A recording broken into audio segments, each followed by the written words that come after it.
We're looking at section 6.5 about dividing polynomials. So polynomials can be written in something called nested form. A polynomial in nested form is written in such a way that evaluating it involves an alternating sequence of addition and multiplications. So they've shown a nested form of a function here, which you evaluate by starting with 4, multiplying the value of x, adding 3, multiplying by x, adding 2, so on and so forth. So what we're going to do is we're going to evaluate this at a value of -2. So you start in the middle. So in this case, the middle is the 4 times x plus 3. So 4 times -2 is -8. -8 plus 3 is -5. So now you've done that middle term there. So then you have to multiply by x. So -2 times that inside value, -5, and then plus 2. So -2 times -5 is 10. 10 plus 2 is 12. So now you've done everything inside of the parentheses. Now you have to multiply by x again, and then add 1 at the end. So -2 times 12 is 24. -24, and -24 plus 1 is -23. We can set up an array of numbers that captures the sequence of multiplications and additions needed to find that evaluated part. This is called synthetic substitution.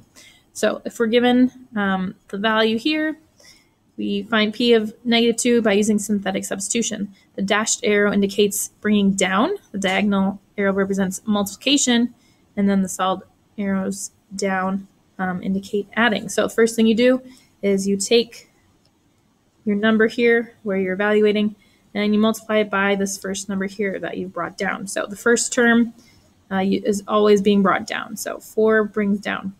Then we multiply -2 times 4 to get -8. That goes there. Then you'll add downwards. 3 plus -8 gets you the -5 over here on the right. You'll do that again. You'll take -5 times the -2 to get the positive 10. Adding 2 plus 10 is 12. Then you'll do the multiplying again. 12 times -2 to get -24. 1 plus -4 gives us our value again of -23. So after the final addition, what does the sum correspond to? It corresponds to the value of p of x when x was equal to -2. So again, we're looking here at dividing polynomials. We're going to start by using long division. So recall that arithmetic long division looks as follows. We've got something called the dividend. That's what's being divided. And the divisor is what we're trying to go into it. The quotient is what we get once we divide, and anything left is called the remainder. So normally we write our answer as quotient plus remainder over divisor. So we'd have something like 23 plus 1 over 12 would be our solution here. We're going to use this as well, just with bigger numbers. We're going to be using powers. It's the same exact process as what you do with arithmetic division. So we write the dividend in standard form, including terms with a coefficient of 0. So if a number is not included, if a power isn't included, we include it with a coefficient of 0. So in this case, we've got 6x to the 4th plus 5x cubed plus 0x squared plus 2x plus 8. So we write the division in the same way as you would when dividing normal numbers. So the first thing you want to think about is how many x squareds will you have to multiply to get 6x to the 4th. So if you've currently got an x squared, you have to multiply by another x squared to get a power of 4. And the coefficient is currently 1. You'd have to multiply by a coefficient of 6 to get that coefficient to match up. So essentially, multiplying here by 6x squared. So once you figured that part out, you'll have to multiply the 6x squared times each piece in your divisor. So 6x squared times x squared gets you 6x to the 4th. 6x squared times 2x gets you 12x cubed. 6x squared times -5 gets you -30x squared. Then you have to subtract the whole quantity. So again, this is a time where you have to be careful because you're subtracting a quantity. So 6x to the 4th minus 6x to the 4th, those are going away like we wanted. 5x cubed minus 12x cubed gets you negative 7x cubed. And 0x squared minus negative 30x squared gets you a positive 30x squared, and then you bring down the next term, the 2x. So now you'll do the same thing again. You look at your x squared.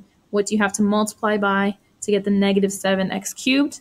Well, you have to multiply by negative 7x. So negative 7x times x squared gets you negative 7x cubed.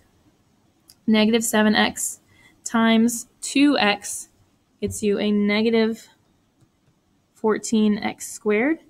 Negative 7x times negative 5 will get you a positive 35x. Again, we subtract the whole second quantity. So the x cubes will go away. We've got 30 minus negative 14x squared will become positive 44x squared. 2 minus 35x will get you negative 33x. And you bring down the last term, the 8. Again, we look, what do we have to multiply x squared by to get 44x squared? This time is just constant 44. And we'll multiply each term there. So 44 times x squared will be 44x squared. 44 times 2x will get us a positive 88x.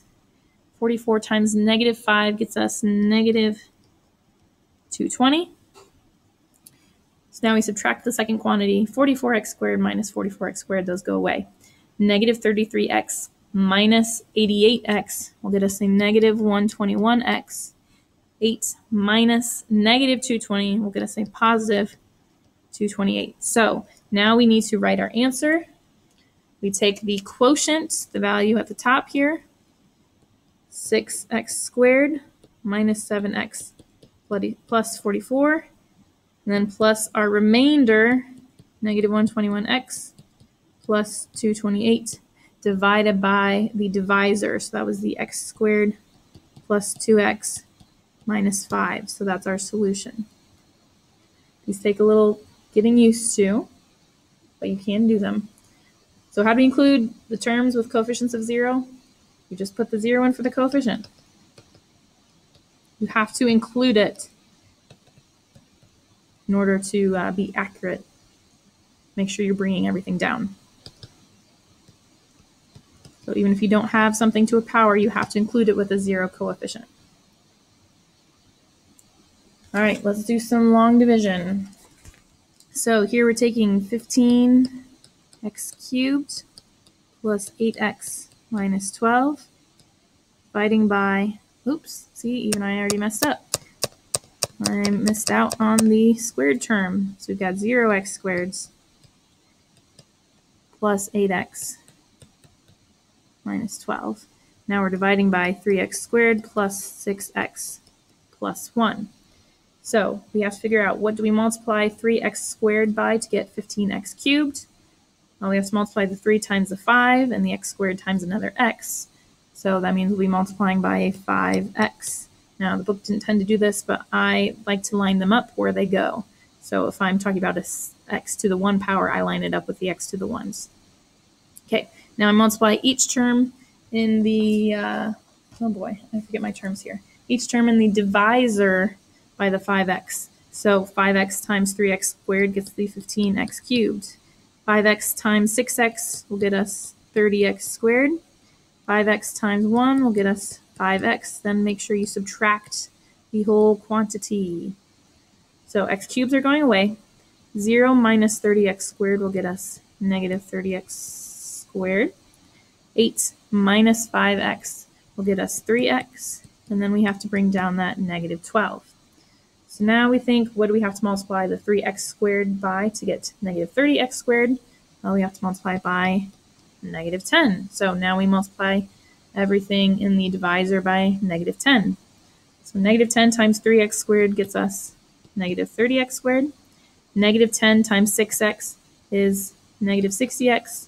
Negative 10 times 1 is negative 10. Subtract the whole quantity.